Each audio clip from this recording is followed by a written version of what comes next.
Well, of course, since I was in the Army some 15 years ago, so the equipment certainly has changed a lot, and I might say all for the best. He was once America's most legendary soldier, single-handedly battling an entire German battalion and becoming the most decorated war hero. Later, Audie Murphy entered Hollywood, transforming himself into a shining star on the silver screen. But at the age of 45, all that glory vanished in a mysterious plane crash. For decades, people believed his death was merely a tragic accident. Yet, recent revelations tell an entirely different story. And the most heartbreaking part? It's far from noble. So, what truly happened on May 28, 1971? Who was responsible? And why has this tragedy haunted America for more than half a century? Join us as we delve into the final mystery of Audie Murphy, the hero who never fell on the battlefield but was cruelly defeated by fate in the skies. In the crowded annals of American military history, few names burn as brightly or as tragically as that of Audie Murphy. His story has long been told in shorthand. The poor farm boy from Texas who rose from obscurity to become the most decorated American soldier of World War II. The headlines capture the heroic outline, but they barely scratch the surface of a life that was as astonishing as it was tormented. To truly understand Murphy is to journey into the duality of man: courage and vulnerability, triumph and despair, myth and reality. Born in 1925 to a sharecropper's family in rural Hunt County, Texas, Murphy grew up in an environment of relentless hardship. Poverty was not just a backdrop to his childhood, it was a constant companion. His father drifted in and out of the family's life, leaving his mother to shoulder the burden of raising 12 children in a world where every meal was uncertain. The young Audie left school after the 5th grade, working odd jobs to keep food on the table. When his mother died during his adolescence, Murphy was left with a deep wound of loss that would haunt him long after he had become a household name. At just 17, driven by desperation and a restless hunger to escape his circumstances, Murphy tried to enlist in the military. The Marine Corps rejected him. So did the Navy. He was small, barely 5 feet 5 inches and weighing just 110 pounds, and looked younger than his years. But persistence won out. In 1942, the U.S. Army finally accepted him. What followed was a transformation no one could have predicted. Murphy's wartime record reads like fiction crafted for the silver screen. By the age of 20, he had fought in Sicily, Italy, and France, and was credited with killing or wounding hundreds of enemy soldiers. He received every combat award for valor the United States could bestow, including the Medal of Honor, along with decorations from France and Belgium. But perhaps the most enduring story, the one that would cement him in the national consciousness, came in January 1945. In the frozen forests of eastern France, Murphy and his unit faced overwhelming German forces. With his men ordered to retreat, he mounted a burning tank destroyer and single-handedly held off a full company of enemy soldiers for over an hour.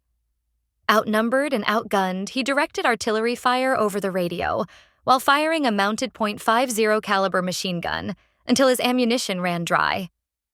By the time reinforcements arrived, dozens of German troops were dead, and Murphy, wounded but unbroken, had once again rewritten the boundaries of human courage. That act of defiance earned him the Medal of Honor, and with it, the immortality reserved for legends. When he returned to America, Murphy's face became a symbol of victory, plastered across newspapers and magazines. Hollywood quickly came calling. His boyish features and undeniable charisma made him a natural fit for the screen, and before long he was starring in westerns and war films. In 1955, he even portrayed himself in the movie adaptation of his memoir, To Hell and Back, which became one of Universal Studios' biggest box office hits of the decade. War made Audie Murphy a legend, but it also chained him to invisible battles that would follow him to the grave. Returning home to a nation eager to celebrate victory, Murphy appeared outwardly like the embodiment of triumph. A young, handsome hero, showered in medals and praise. Yet behind the gleaming smile, his nights were restless, his mind trapped in the endless replay of combat. The war had ended on paper. In Murphy's soul, it never did.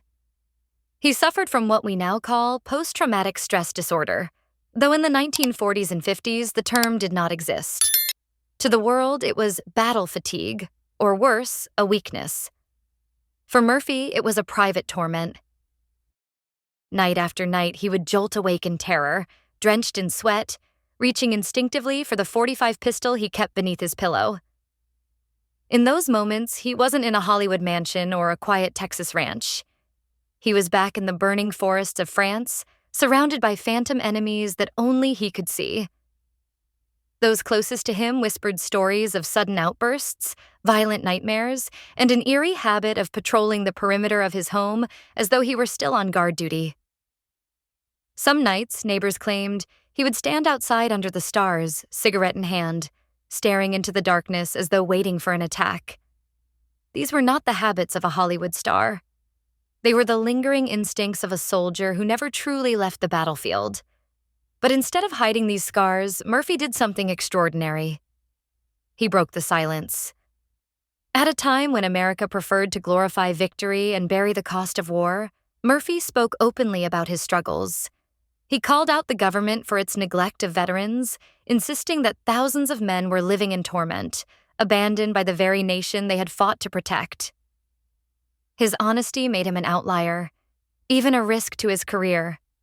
In an era when masculinity was defined by stoicism, Murphy's willingness to admit his vulnerabilities was both radical and deeply human. Hollywood, too, became both his refuge and his battlefield. At first, his boyish charm and rugged authenticity made him a star. He appeared in over 40 films, often playing stoic cowboys or war heroes. His most famous role came in 1955 with To Hell and Back, a cinematic retelling of his own wartime memoir. Ironically, reliving those moments on screen forced him to re-enter the very nightmares he was trying to escape.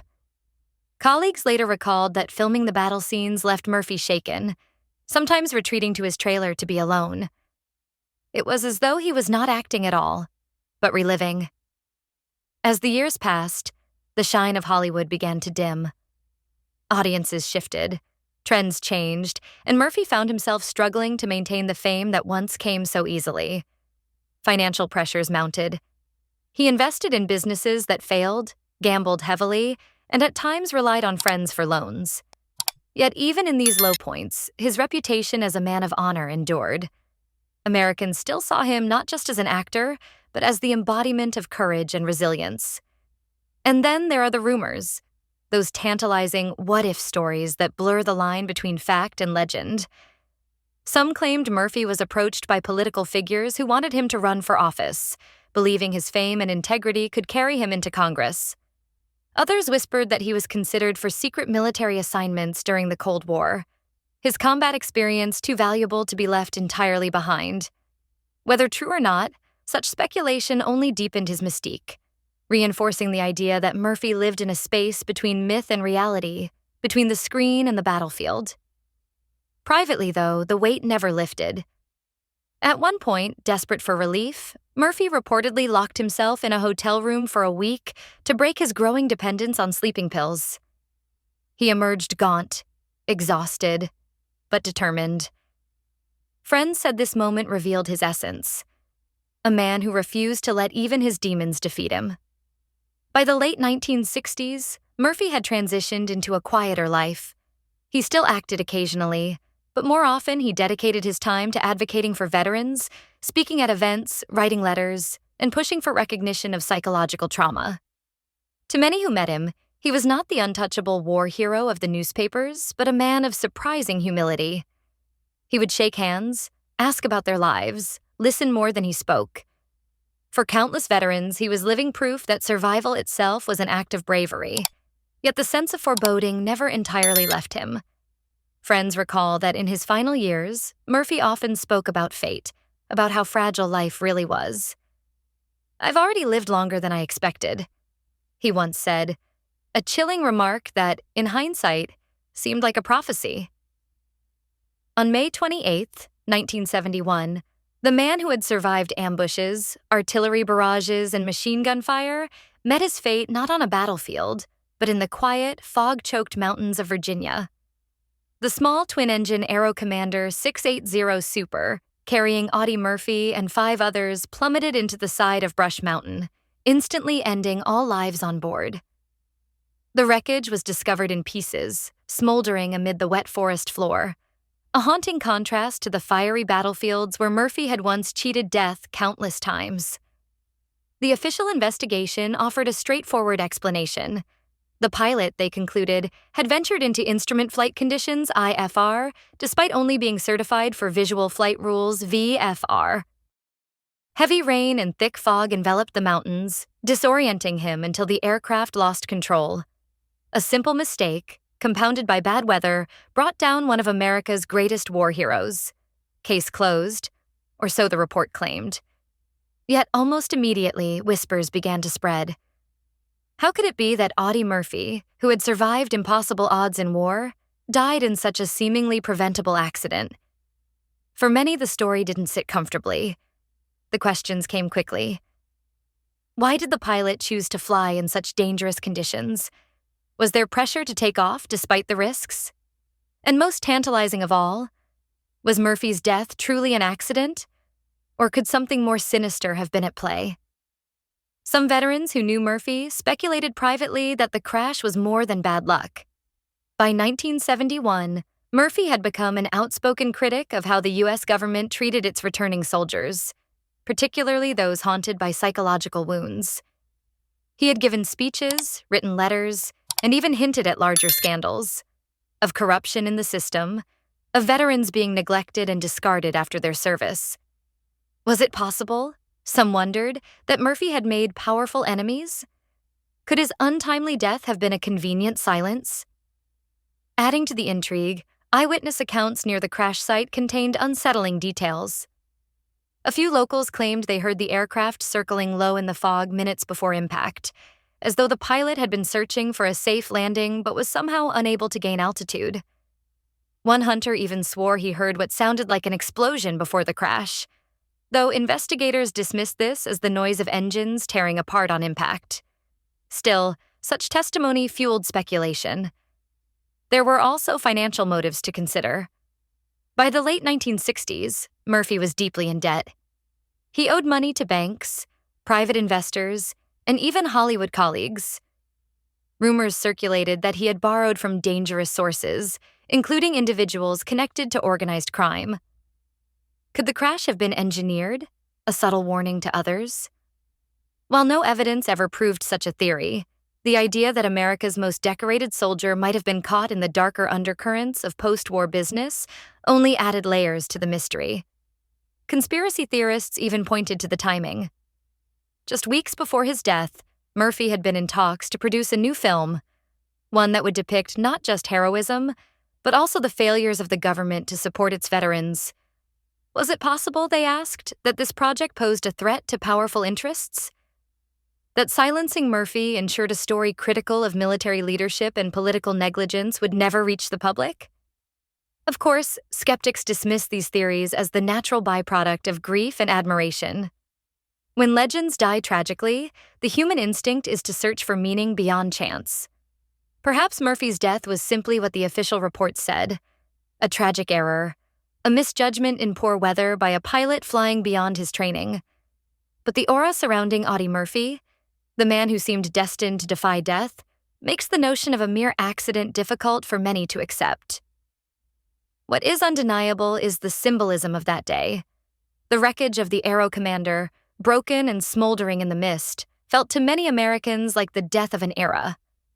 Murphy was more than a war hero. He was a cultural touchstone, a reminder of sacrifice and resilience in a country torn by Vietnam, civil unrest, and disillusionment. His death, accidental or otherwise, came at a moment when America needed his voice most. At Arlington National Cemetery, where Murphy was laid to rest, the crowds that gathered were not just mourners, they were pilgrims. His gravesite quickly became one of the most visited in the nation, second only to that of President John F. Kennedy. Veterans stood in silence before his headstone, saluting the man who had spoken for them when few others dared.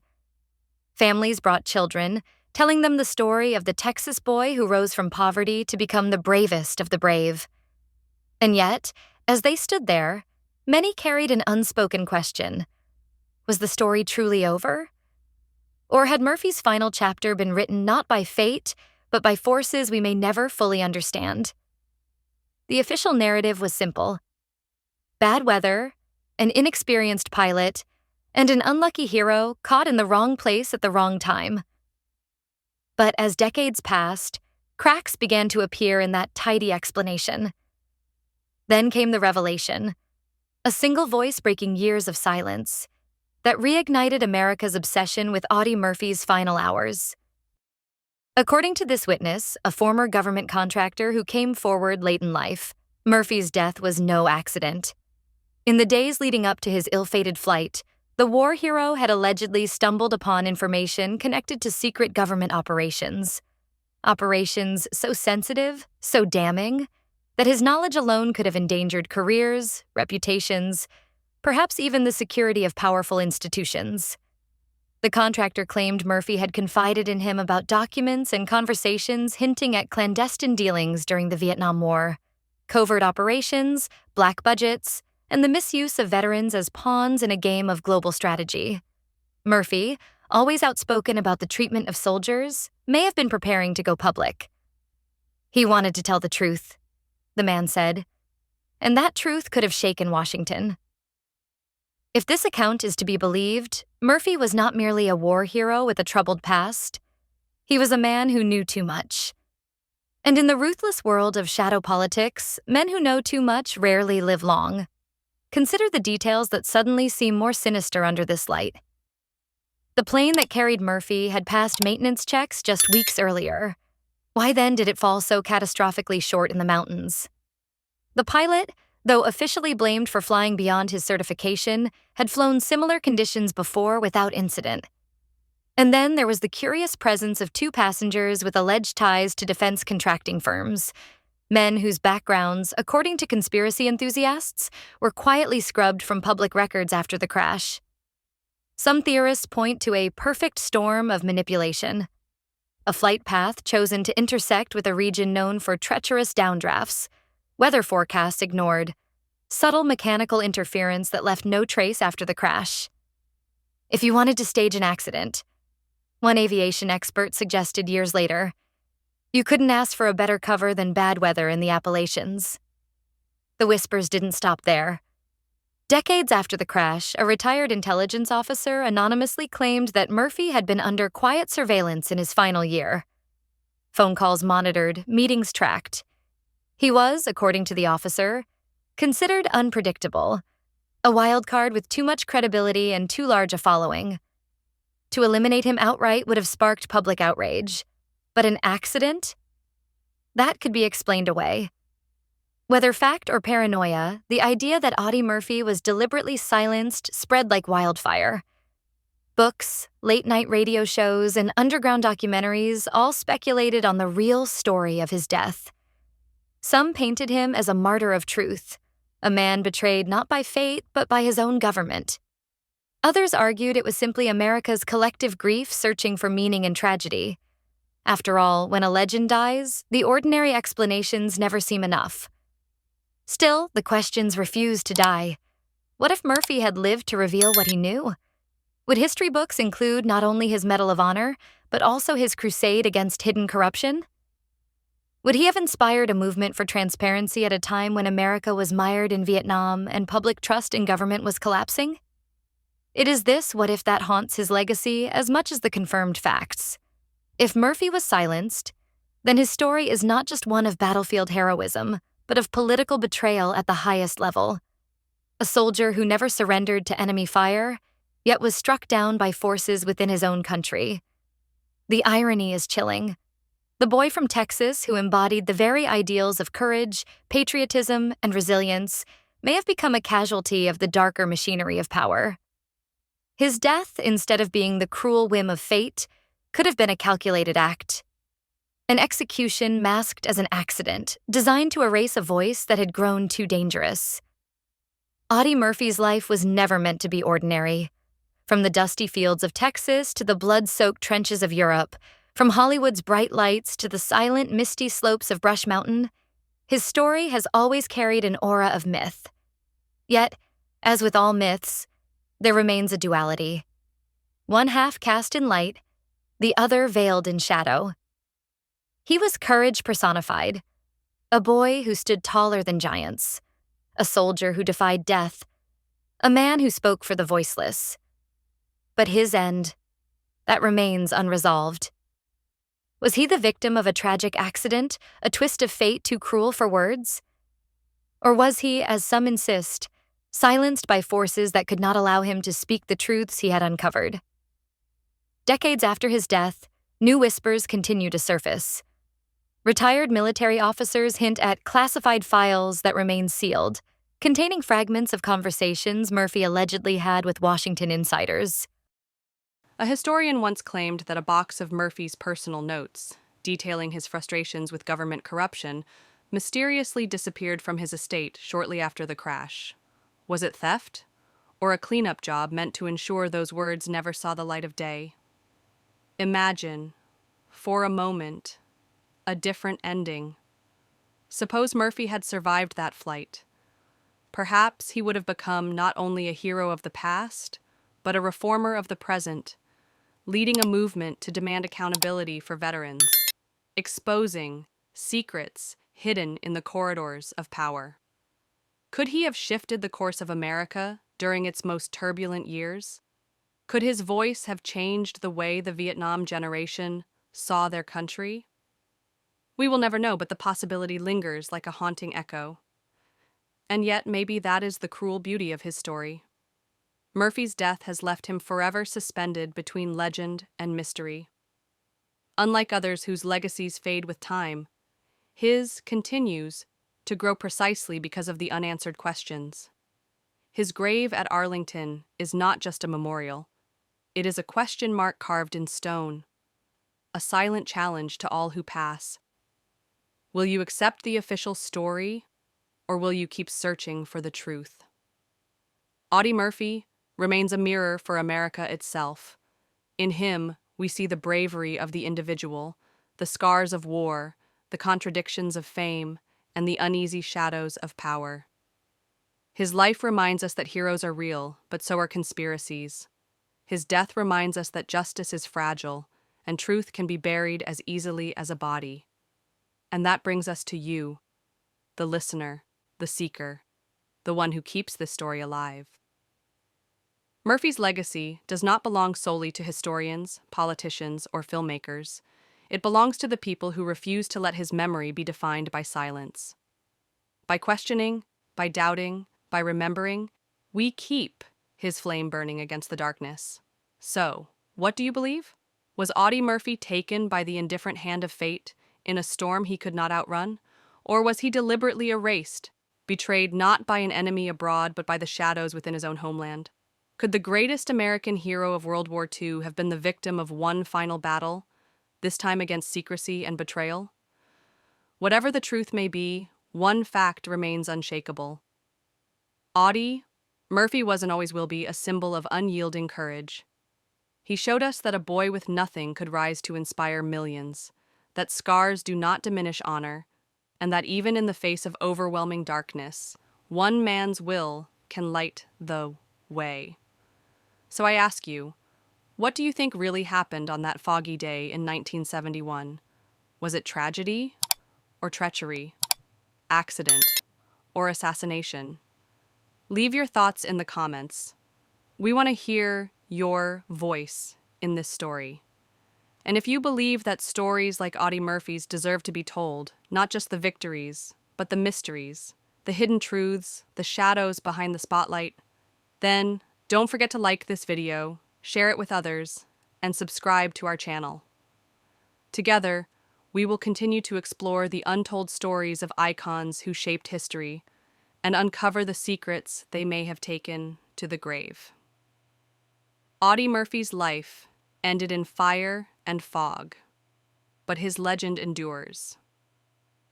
The question now is, will you let it rest in silence, or will you join the search for the truth?